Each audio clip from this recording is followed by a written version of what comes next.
One Voice 27, Une Voix 2027, sauti moja 2027. Imesemeka kwamba idadi ya watu duniani kwa sasa ni takribani 8 miliardi, na wanaoishi katika maeneo ambayo hawajafikiwa na utume wanakuwa 3,4 miliardi za watu.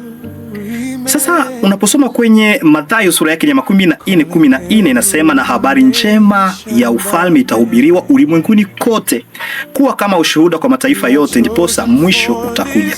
Swali ni, wale watu 3,4 miliardi watafikiwa na utume namna gani?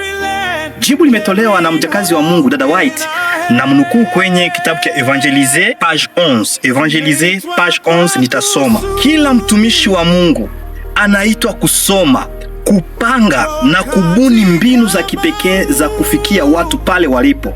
Tunahitaji mpango wa kipekee unaoweza kuvutia macho na kugusa mioyo. Tuwe na shauku kubwa tukijua kwamba wakati wa machafuko na hofu unapokaribia. Kwa hivyo mpendwa mtazamaji na msikilizaji, njia ya kipekee ni kuhubiri na tahubiri kwenye social media. Kwa nini? Dunia leo imeunganishwa zaidi kuliko hapo awali, kwa sababu 5,41 miliardi ya watu wapo kwenye mitandao ya kijamii. Unaweza kuwakosa barabarani, lakini kwenye mitandao ya kijamii wapo tayari, na 7,4 miliardi ya simu za mikononi zinatumika huko, na hapo 5,3 miliardi wanakuwa wakiwatch ama wakifuatilia television na redio tofauti, ni wasikilizaji. 63.9% ya watu duniani wanafanya kazi kwenye mitandao ya kijamii. Sasa saa wanazopitiza huko ni 14 miliardi kila siku wanaipitisha kwenye mitandao ya kijamii. Unapoona vitabu vinavyouzwa ni 2,2 miliardi ya vitabu vinavyouzwa kila mwaka. Kwa hivyo mpendwa mtazamaji na msikilizaji, One Voice 27 ni jibu letu. Pamoja tufikie wale ambao bado hawajafikiwa. Pamoja tusikie sauti moja kwa dunia yote. Wakati ni sasa, dunia inakungojea na tumechaguliwa kwa misheni hii. Utajiuliza itapitishwaje? Pastor Jemiel, karibuni kwa ajili ya kutuonyesha namna gani vitatendeka.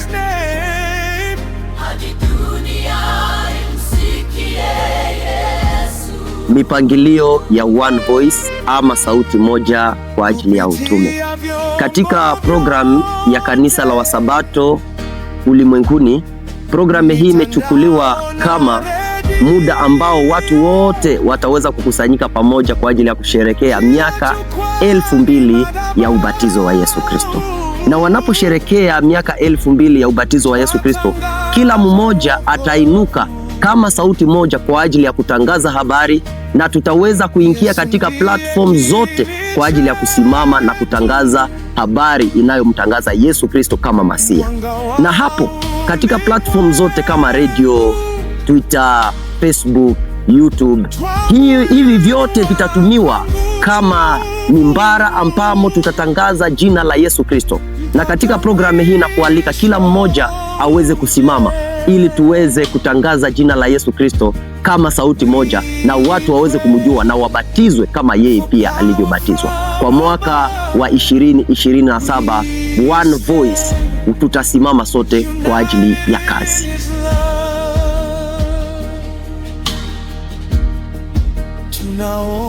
Kwa kweli kanisa linaloomba ni kanisa linalotenda, lakini kanisa linaloelewa nyakati linakuwa kanisa linalobadilisha dunia. Leo tunaingia katika kipindi cha maandalizi ya kina. Hatutaki tu kumzungumzia Mungu, tunataka kutembea pamoja na yeye. Kwa kweli hatutafuti tu uwepo wake, tunatafuta nguvu zake, nguvu za kutubadilisha, nguvu za kutuongoza, na nguvu za kutufanya vyombo tayari mkononi mwake. Kabla Mungu hajamtumia mtu, huanza kwanza kufanya kazi ndani yake. Kisha tunaingia katika kipindi cha unabii kwenye vitabu vya unabii. Kuelewa unabii sio kupokea maarifa tu, lakini ni kupokea utume. Kitabu cha Danieli kinatueleza ya kwamba Kristo alikuja, na kitabu cha Ufunuo kinatuambia ya kwamba hivi karibuni Kristo anakuja tena. Anayeelewa unabii haishi tena kama zamani. Ndiyo maana tunataka kwenda mbali zaidi. Tunataka kuchimba kwa kina, kugundua Kristo ndani ya kila unabii, kwa sababu unabii bila Kristo ni maarifa tu, lakini unabii pamoja na Kristo kwa kweli ni mabadiliko. Mwisho wa kila kitu kinatupeleka kwa mtu mmoja, naye ni Yesu Kristo. Tunataka kujifunza kutumia muda pamoja na Yesu Kristo, siyo mahusiano ya juujuu, lakini uhusiano ulio hai. Tunataka kuzungumza kama yeye, kuongea kama yeye, kupenda kama yeye, kuishi kama yeye na kuokoa mioyo kama Kristo yeye mwenyewe. Huwezi kumwakilisha Kristo kamwe kama hautumii muda pamoja na yeye. Ni katika roho hiyo ndipo One Voice 27 imezaliwa. Sauti moja, mwito, harakati. Kizazi cha Wakristo wanaoamua kutonyamaza tena, lakini kutumia kila jukwaa ili kutangaza habari za Yesu Kristo. Tukiwa wamoja katika maombi, tumejazwa neno lake, tumejitika ndani yake. Kwa hivyo basi, sauti moja inatosha kuamsha kizazi hiki.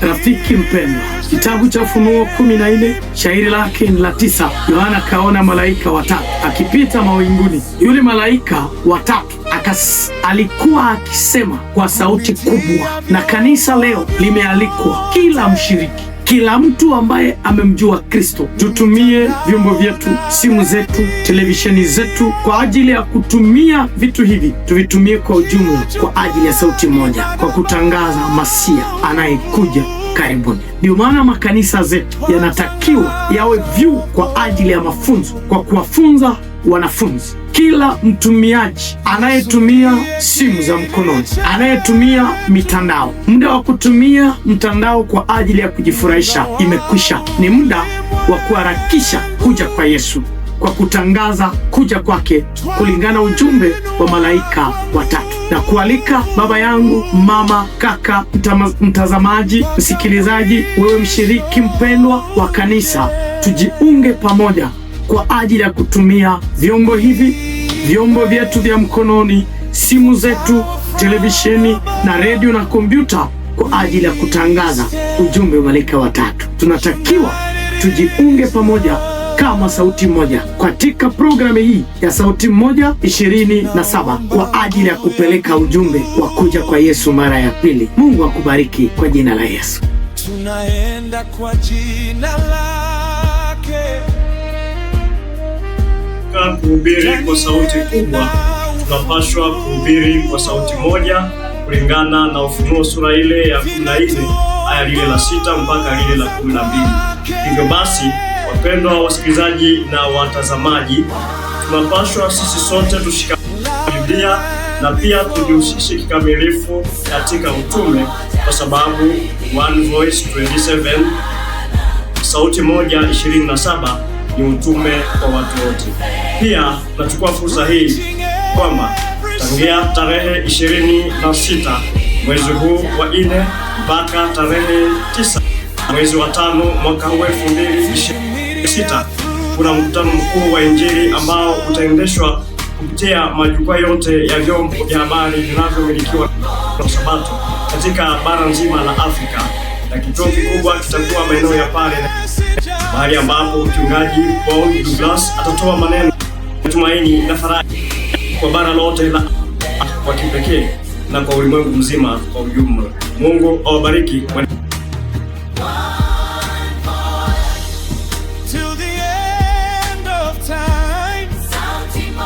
Tunaposherehekea miaka 2000 tangu ubatizo wa Yesu Kristo, tukio lililofungua huduma yake kwa watu wote, tumeamua kutangaza Injili kupitia channel zetu mbalimbali. Kwa hiyo tunawasihi kusubscribe kwenye channel zifuatazo: Vancikas Officiel, Trust and Obey Media, Hopes Cry TV, Lanares Media, To World Jesus TV, Hope Channel pamoja na zingine channel za Injili.